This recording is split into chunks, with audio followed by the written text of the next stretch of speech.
Now you move to Canada thinking life is about to get easier.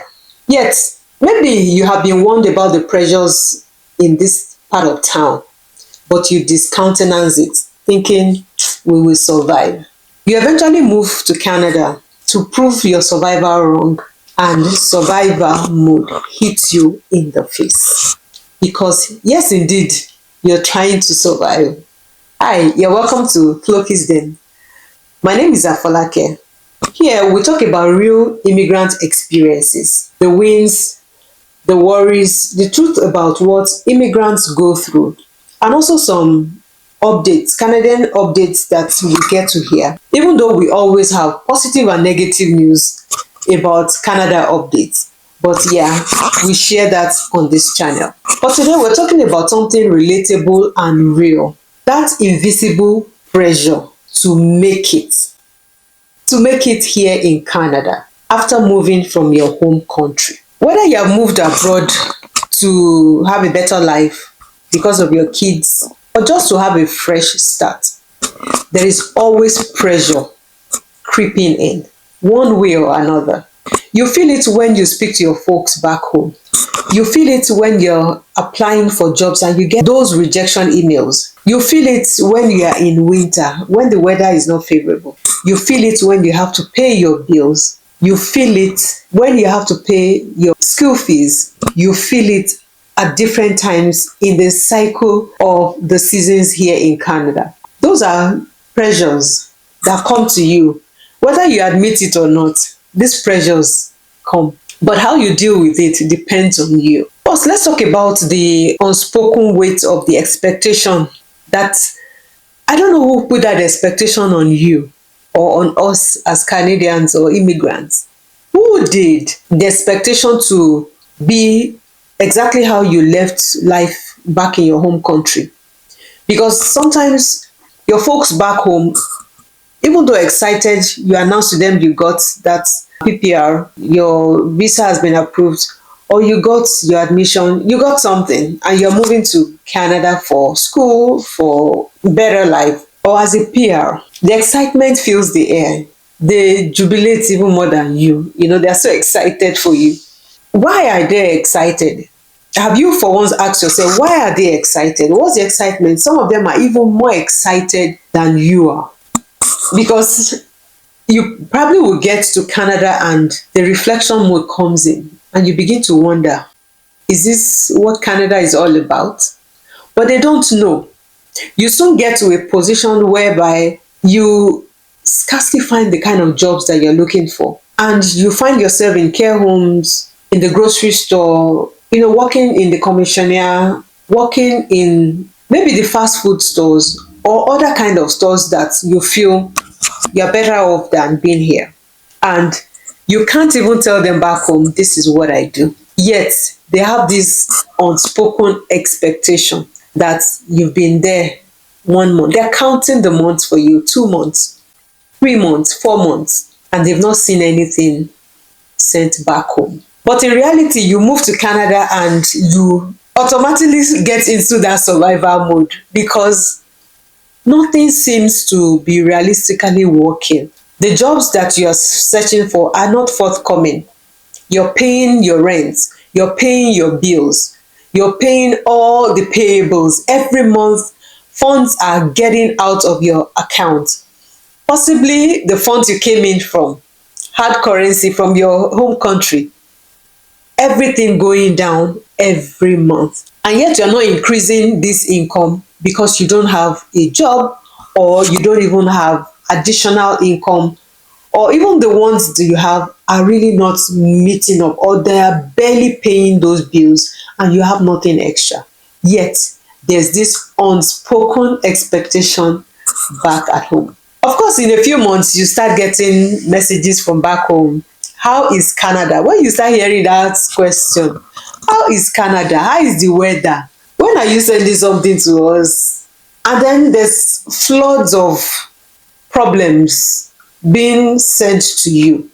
I need to pay school fees. I need to pay this. I have this extra left to pay to make up my house rent. To do this, somebody is sick. Somebody needs help. Problems, problems, problems, not even asking how you're doing. They're only asking because they feel, oh, Canada has received you with all the resources in it, all the income in it, not asking how are you settling, how are things going on with you, have you found a job, how are you navigating the weather, how are you moving around, are you connecting well with people in your industry, what is life like for you, how is the weather treating you, all these questions that will relate to you in this season of your life in another country. Nobody is asking you those questions. And what comes to mind to you is actually people thinking that you should be successful instantly. Meaning, stepping into Canada, you get the job that you wanted, you start earning all the millions of dollars here, and then you start sending the money back home. So that's the expectation. And it dawns on you that, hey, nobody really understands what I'm going through. Nobody really knows how I'm surviving. You probably don't even have the guts to tell them what exactly you do. And the calls, the messages never stop coming. How do you deal with this? Let me know in the comment section. For as many of you that have been here for a while, or if you have just landed and you are hearing or receiving these kind of messages, how do you deal with it?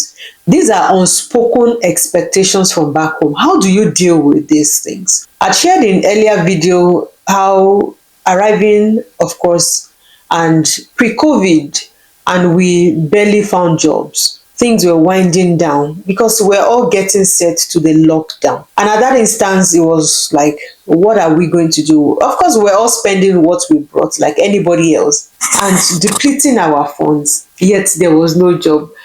I think about a month or 2 months down the line, if I'm not mistaken, we came in October. I think in January, my husband got a job. Not fantastic, but we're still pulling through. At least somebody got a job, but it was not a favorable job in the sense that people don't understand the kind of jobs. Even when you get those low income jobs, most of them will test you in. You probably are not working the regular hours you were used to working back in your home country. You're working odd hours, maybe evenings, nights, and then during the day you are trying to sleep and you're hearing messages of how is the weather there, how is Canada, how are you doing, not genuine questions being asked but leading somewhere to ask for money. I didn't get a job until about 4 or 5 months down the line or thereabout, and of course the job I got, I was working nights, and that on its own is pressure. And you can imagine going through that kind of pressure and you're getting pressure again back home, whether from friends, whether from family, anybody, without totally understanding exactly how you're surviving in this part of town. Sometimes you find it difficult to explain to people at home as well how moving to Canada is not an instant success. You have to weather through it. I know professionals that have started from the bottom up years. You see some people, even in the managerial level, they've been in Canada for about 11, 10 years. You probably are a manager currently in your country or moved as a manager or even an AGM in the bank or different kinds of positions that you have occupied. Kudos. But coming here does not step you or put you in that same position. And these are things that if you are not here, you don't understand. And most of those that are at home don't understand, but they still slap you with this expectation because they know what they are coming back to request from you. Now, there's also this part of guilt that if you explain to them exactly what you are going through, they probably would think you are not being honest, truthful, or you are trying to hide under shadows of not giving them back something. This entitlement thing that you must give something. Yes, I'm not saying you don't support your family back at home, but I'm saying when there's an entitlement that you have someone abroad and automatically you cannot be in lack because they must hand down something to you. This for me is totally unforgivable. And there's no way you want to explain these things that they would understand. They will again feel because you don't want to hand down something or you're trying to hide how much better you have been, or how much you have grown, or the kind of jobs that you're doing, or you're trying to downplay exactly what you do so you don't hand down something to them. It honestly sounds like there was no point. I also went through it coming, and the stress of the job loss, the job market, trying to find a job, stepping into your profession, not finding what you want. And just a few months down the line, you get friends, family just tasking you, like we use that word, they will tasking you for one need or the other. Some not genuinely knowing how you'll be faring, whether you're working or not. And for me, that was additional stress because it was not needful if you were not adding or even checking up to know exactly how I was settling in or how things are. You just assumed that coming here means status. Coming here means hand down or handout. Coming here means everything plugs in immediately, which is not the reality. Let's tell ourselves the truth. Immigrants work hard. You can tell from their resumes when you see, even in the applications, you see how far they've grown and skilled in their places of work. And when they come here, they are still not, except for a few that feel or understand late that you need to start off where you get in. If you don't find what you need, hit it off from where you can, because nothing stops. You don't even start counting the Canadian experience if you are there not doing anything. So most people hit it off wrongly or late because they feel they can't do this kind of jobs. They still measure their status by where they are coming from, forgetting that they've moved to somewhere else, where students that left high school that never even went to colleges started working and have years of experience more than you have here will be seniors, supervisors, managers that you report to. Those are the realities. We understand how hard we work to even get back on track.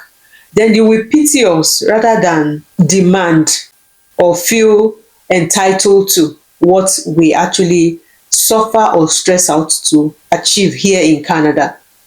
And immigrants, they work two jobs. You see people working night shift here, going to another job to do extra work, three jobs. They barely have time to sleep. They barely have time for themselves. Husbands barely see wife, because it happened to us. I barely saw my husband. I worked night shift. He worked afternoon into evening, coming back late in the night. And we probably will miss ourselves in the night. When I'm heading out, he will be in when I've stepped out already. And then coming home in the morning, I have to sleep, get myself, barely have about 1 or 2 hours. Waking up, he's off again. And that was a cycle for a few months or so. Immigrants live in that cycle of trying to prove themselves, trying to understand the terrain, trying to make sure that their experience are quantifiable, they are seen, they are appreciated. They can transfer it in the next job. They are proving to the employer, whether the ones that they enjoy working or the ones that they are temporary, that they belong here, that they are part of this job. They're also proving to their family back at home that, look, this is an opportunity that I'm trying to settle into. They are not wasting that opportunity, but they are slowly getting into the terrain. And of course, they are proving to themselves that they did not make a mistake. Telling yourself constantly that coming to Canada was not a mistake. It was a choice and it was for a good purpose. Let me tell you something, immigrants. Constant pressure here in Canada would eat up your joy. Even when you have little success, I talked about it in my previous video, celebrate it, because you are not where you want to be. But because you are choked by all those demands back at home, you are not celebrating that next milestone. You probably don't want to share with them, or you're still feeling, I've not gotten to where I want to get to. You don't have to be there before you celebrate your wins. It's a milestone, so that you understand that this is an achievement. This is something different, a step ahead of what or where you are currently. You have moved one step away. And I know why you do this, because you feel in your mind, this is not where I want to be. This is still not where I want to be. How many of you feel this way? Drop it in the comments if you feel this way or have felt that you're not enough. It is not enough. Things are not enough. This money is not enough. I've been working 2 jobs, 3 jobs. I've still not been able to save. I've still not been able to buy a house. I've still not been able to send money home. I've been struggling, managing. It's not enough. Come on, celebrate your wins. You are enough. As much as what you have achieved, you have moved from one job to the other, might not be physically in your own calculation, but be grateful. You constantly will compare that if you were back home, you would have been in this level. You would have achieved this. You would have made extra this. I know it's in the head, it's in our mind to compare to, like you come in and you sometimes will look at the exchange rates when you're spending your money. But over time, you begin to, when you earn from, here in Canada, you begin to spend what you earn here. So converting it might not really be a thing later, over time. But you just keep thinking that shouldn't this, your life in Canada, be better than what it is or what you were living back in your home country? And you don't understand why things are just not setting up for you for success. One thing you must know is that nobody tells you this until you arrive here.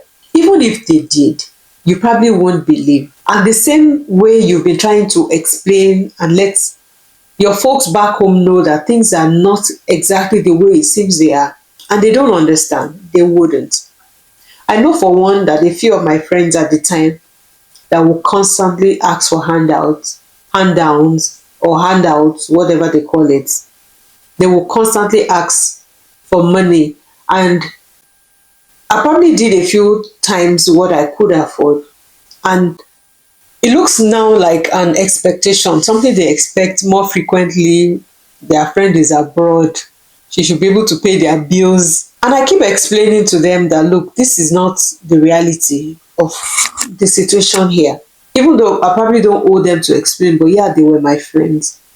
But at some point, the honest truth was, I told them, I said, look, if you move abroad, you will understand.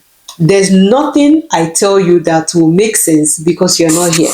You probably just feel she doesn't want to give us more. She's big, or now she has money, now she has this, which is not the reality. And the funny thing is that I think 2 or 3 of my friends actually moved to other countries. And when they arrived there, yes, they understood better. They understood better.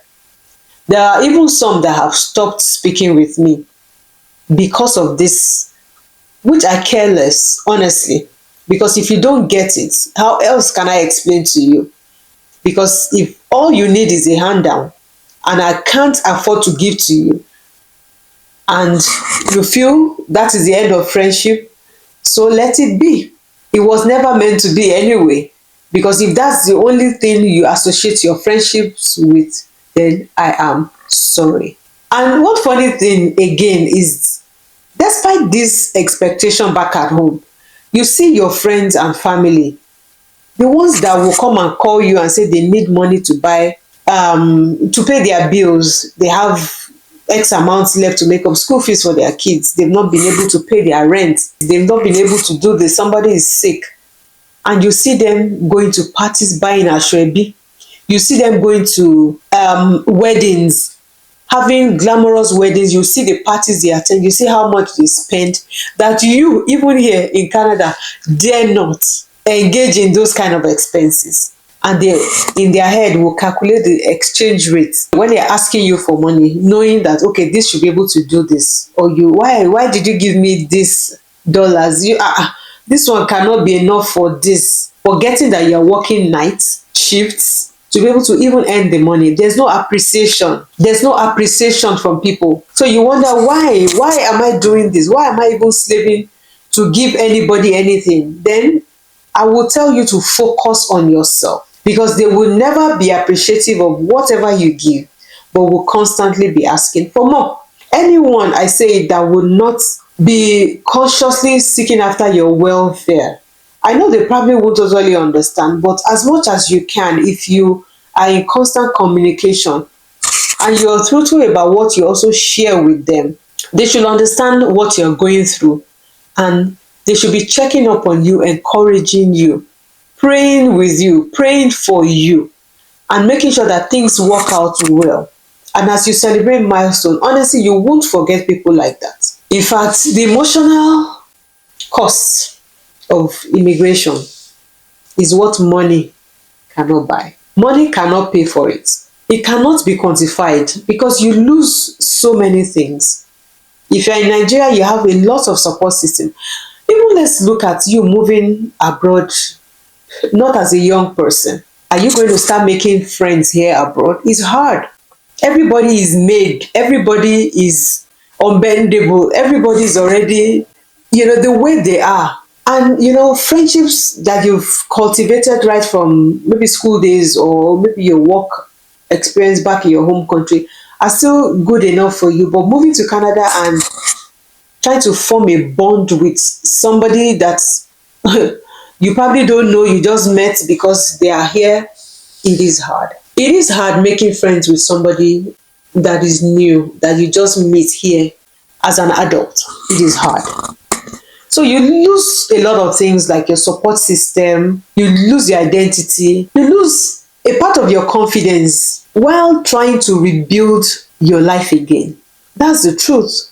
Sometimes you second guess yourself. Are you able to do this? Especially when your qualifications don't count, or when you question why you're doing a particular kind of job that you ordinarily would not do. Like there are jobs here that we don't do in our home country. We don't even do. Never. But you find yourself doing it. It humbles you. And for those kind of jobs, you can't be calling your folks and say, this is what I'm doing now. This is what I'm doing now. Just say, I got the job. Not as fantastic, but yes, we got something. That's something you cannot share. You cannot tell them because you already have that look or that class that they put you in. Sometimes you question your worth here when you're beginning to see or ask yourself questions. And that's why so many people go back to school, just to measure up, just to feel more relevant with their qualifications and be able to speak to the experiences they said they had even back from their home country. It is hard. So for me, making it abroad doesn't really come out of a place of, buying a house or buying a car, because all these things, it is still there because the system in Canada has made it possible for you to owe, to be able to acquire this wealth.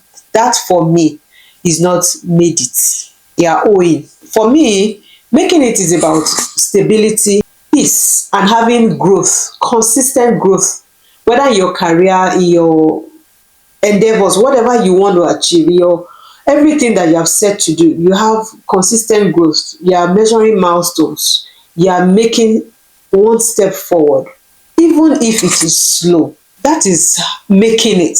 Because you can have a car, you can have a house on loans, and yet you don't have peace because you are working multiple jobs to serve that purpose. That for me is not making it. It does not give you peace of mind. Immigrants, we need to stop letting other people define what success means for us. If you are able to pay your bills, raise your kids in a safe place, sleep without fear, you are already doing something incredible. Sometimes making it means not giving up, being tenacious in the things that you do, focusing on what you want to achieve. It doesn't always mean cars, houses, not giving up, because even the things around us here can make us want to give up. Now we are moving into winter. The weather is changing. These are times where mood swings will begin to happen. People will begin to feel somehow. And this can define people, especially those that don't understand how the season is. It's challenging. You were not made for this season beforehand. Even if we were Africans, we were never made for this kind of seasons. It's challenging. And we need to understand it. It doesn't define us, and we cannot give up. As immigrants, we're learning a new system. We're adapting and we're showing up every single day. That, for me, is success. And in fact, They know it in our places of work. So when they see us as immigrants, they know, especially Africans. I can only tell about my African folks. Apart from the really rich resumes that we bring, we work hard. We are good at what we do. We are dedicated people. We don't take anything less, yes, because we know our onions. We love success. We like to be successful. And that's why every day we put in the effort to be able to change one thing for us. And we should stop comparing ourselves with ourselves. Otherwise, we will not make it. One person's success cannot define how you succeed. I see some people chase after a particular career because somebody is chasing it, or somebody earns X amount of dollars on it, and you feel that's the place to go. Sometimes you see people running to cyber, running to business analytics, running to this, running to that. Is that what you are made for? Does it mean you are going to be successful there? There are so many things that people do that they can be successful in it. Some are even just working on their own businesses. You have to identify by yourself. Don't let others define your own success. Be proud of how far you have come. Those little wins matter, even if nobody from home knows or sees them. They matter. That's why I always will say celebrate your wins. Pat yourself at the back and tell yourself, well done, well done. When you start owning your journey, the pressure to make it will begin to disappear. It doesn't go away in one day. Own that journey, live the journey, be encouraged in the journey, put in the effort, and that's when you will see indeed that, look, making it is not only about those items that you physically see. It's about the experience, it's about the peace of mind, it's about the success that you achieve every milestone away. If you need to relax, relax. If you need time, take time. It doesn't define you. It doesn't make you lazy. It doesn't make you unsuccessful. You probably just need time to reset. Some people can't even figure their minds around all that is going on. It's the shock continues with them, and they need time to process it. If you need time, step back, but be sure that you have money to pay those bills, because that is what is most important. And until we understand that every immigrant's journey is different and unique. Some will achieve success faster, some will be slow, some will start off on a fast pace and then begin to slow down. Some will start off slow and then pick up. The journey is unique and different between immigrants. That is why comparing is not the way out. What is most important is that you find yourself growing, taking one step forward each time, making a difference. If you're doing a job that you don't like, you're consciously looking for another job. You're constantly making a difference. You're not there thinking everything will be fine in that spot, because if you don't change your current status quo, nothing changes. So if you're watching me and you feel you're not where you want to be, or where others have envisaged that you should be in Canada, I want you to breathe. I want you to breathe. Give yourself grace. This journey has hiccups, ups and downs. I'm sure the way you can navigate things if you were in your country is so different from here. You could have been able, even me, sometimes when I get stuck, I'm like, if I need money, because I was running my business also while I worked in Nigeria, I know where to step in for a short loan, a quick loan, to quickly push things up and then pay back. But here, you have to go to bank. You have to owe. Use private line of credit if you have that your business is not booming, and then you go into more debt. So it is hard. I want you to breathe. You might be doing better than you think. So breathe. Evaluate where you are currently and where you want to be, and make effort to continue to take that step, one step forward. So if this video hits a chord in you, I want you to put a comment in the comment section. Let me know how you relate with it, and please share this video with somebody that you think, or even your family at home that need to hear this. That life abroad is not as easy as what they think. There's a lot of struggle, there's a lot of pain, There's a lot of emotions, there's a lot of even losses that are accompanied with this journey that they probably are not told or will even never hear until you probably make it finally and you begin to share your story. Now, let me know in the comments again what making it means to you. Also, share your story about what making it means to you. Your journey, if you probably want to share, let's know how things have been with you. Have you made it or are you still in the journey? What has your journey been like? Let's relate with you because everybody has a journey. We all have stories to tell. We all are not there. We are not there yet, but it's still better than nothing. Each step or positive step that you put in your journey will continue to change things for you. I hope I've been able to encourage somebody today and to help you ease off that pressure. Don't put pressure on yourself. And families at home, don't put pressure on immigrants abroad. It's pressure on its own moving this way. It is pressure. And all the things that are associated with us trying to settle, feel among, live our life, be comfortable, be known, find a suitable place for us to be able to excel in what we do. It is a lot of pressure. Don't put your own pressure. Always check up on your loved ones abroad. Encourage them, support them, pray with them. Know what they are struggling with and make them feel that they have somebody that will always encourage them. Please like and follow if you enjoyed today's chat, and I will see you in another video. Bye guys. Okay, let me sell small market. If you are an immigrant moving abroad and you need accommodation, you're coming to Saskatoon, you're coming to Regina or Calgary, let me know. We have opportunities to help you find accommodation here so that you have a step ahead before you arrive. We'll find a good place for you, but this is a fee. There's a charge to it. So please let me know. You can email me or you can send me a message in the message and I will reach back to you by email to let you know all the details. And if you also need to work on your resume, you're looking for a job, you've come in a while, you don't have a job, or you are not where you think you are, your resume might not be the right one for you. So we are able to help you through Arrive and Ascend program to rewrite your resume. You can email or send me a message. We'll get back to you. We'll help you with your resume. We have interview preps that we do. We have cover letters that we do. If you need to join our mentorship class, we can also put you in that class and mentor you and help you throughout your journey to applying for jobs and getting the right fit. So we have a whole 6-week session for the Arrive and Ascend program.